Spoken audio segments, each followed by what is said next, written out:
Hey everyone, I'm Dave with Beast Made Reviews, of course the channel dedicated to reviewing quality at different price points.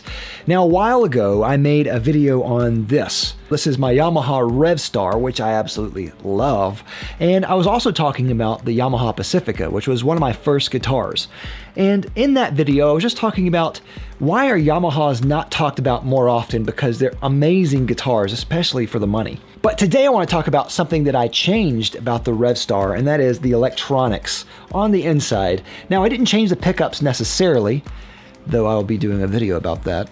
But I changed the electronics that were in here in the back with the pots and everything to a solderless system, and that is by Mad Hatter Electronics. Now I'll have sound clips for before and after at the end of this video if you want to go watch that too. Now the first time I heard about Mad Hatter Electronics, it was on YouTube, and it was actually about Steve Vai. Steve Vai, who is an amazing guitar player, I love Steve Vai, he had his legendary guitar, Evo, sent to Mad Hatter Electronics to get it all swapped out for all the electronics that were in there, and he loved it. He said it was like giving his guitar a new set of lungs. So that was in the back of my mind when I was thinking about doing a new video. I'm going to be doing a new video on P90 pickups for this guitar. I'm not exactly excited about the pickups that are in here. I think they could improve. So I'm going to be doing a video, a comparison video of every single P90 pickup from Seymour Duncan. And in order to do that video, I wanted to get a set of electronics that was solderless, because I didn't want to keep coming back to solder and then put the pickups in and then have to come out and unsolder it. I wanted it to be kind of a streamlined process where it'd be a lot faster. And also, I wasn't excited about some of the electronics that were in here already. Looking at some of the pot values for my guitar, there was a 250K pot for the volume and a 500K for the tone. And because of that, I always felt like it could have been a little bit brighter. It could have had a little bit more attack. And so I wanted to put in a new set of electronics to change that. Also, I did not like the push-pull pot in the tone. For one, I never used it. It was just a kind of a low cut that was so subtle you couldn't hear it. So I didn't like the low cut that was in here. I wanted to take that out, and I wanted to just have a normal tone pot in here. I didn't want it to push pull, and the pot that was in there for the tone would just move constantly. So I had to actually have tape on there to keep it from moving around. So I wanted to put in better pots that had a little bit more friction. Now Mad Hatter Electronics has a ton of systems for almost any guitar system you could think of. The system that I got was their Terminator solderless system, and that is just their solderless system with whole different types of layouts and arrangements for different guitars. The one that I got was for a single volume, single tone. When I first got mine, I actually initially got a 4-way selector instead of a 3-way selector. The fourth option adds the last selection on the pickup switch to be both pickups in series. I wired everything up, and everything was, for the most part, really easy to understand. They have great diagrams and directions. I had a couple of little snafus, and I'll say that their customer service is amazing.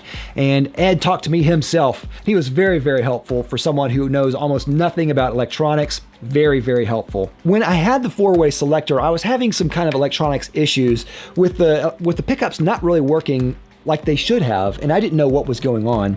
Turns out that the 4-way selector doesn't really work with all guitars. So it really only works with guitars where the ground is completely isolated.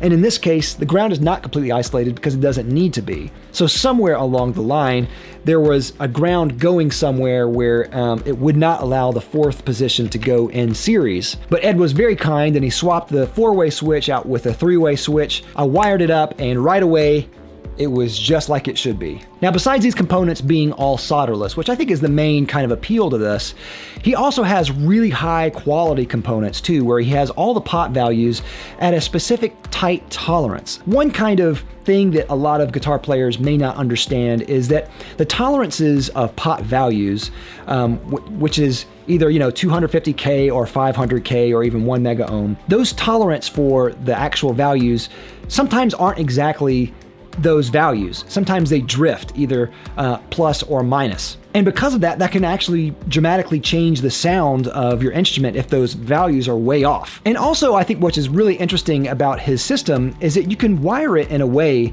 to where you can have either 250K components, 500K components, or even 750K components. And you can have those be independent of each other. So if you wanted to have a 250K in the neck and then a 500K in the bridge, or vice versa, you could do that. Or any combination of the three values. I didn't do that in this case. I wanted it to be a little bit more simple, so I just went with 500K for mine. But overall, I am really pleased with how it turned out. It was very easy to install, minus my couple of headaches from being a dummy with electronics. Switching out electronics in the future is going to be an absolute breeze, because all I'll have to do is just take out the pickups and then take out the cords and then plug them in where they should go. So it's going to be really easy to change. But also too, the before and after, I think, are really eye-opening. You'll be able to hear the before and after, but I think you can hear kind of the muddiness in the before, and then you'll hear kind of the highs and the attack, and even some of the output coming back as well. But it sounds more to me like a P90 should sound. Now, it could be that because there's two 500K pots instead of the 250K and the 500K, that changes sound too. I think that is definitely part of it. But I also think that it's just the high quality components that are in here that really made a difference. I love what Mad Hatter is doing. I love the system, and I think this is the future of electronics. Definitely check out Mad Hatter. I think they have an amazing selection of high quality components. And if you don't like soldering, if you don't know what you're doing, or if you want to change out your pickups a lot, check this out. I think this is a major improvement to any guitar, and especially if you're going to do a lot of swapping out pickups. I think it is definitely worth your money. Just amazing.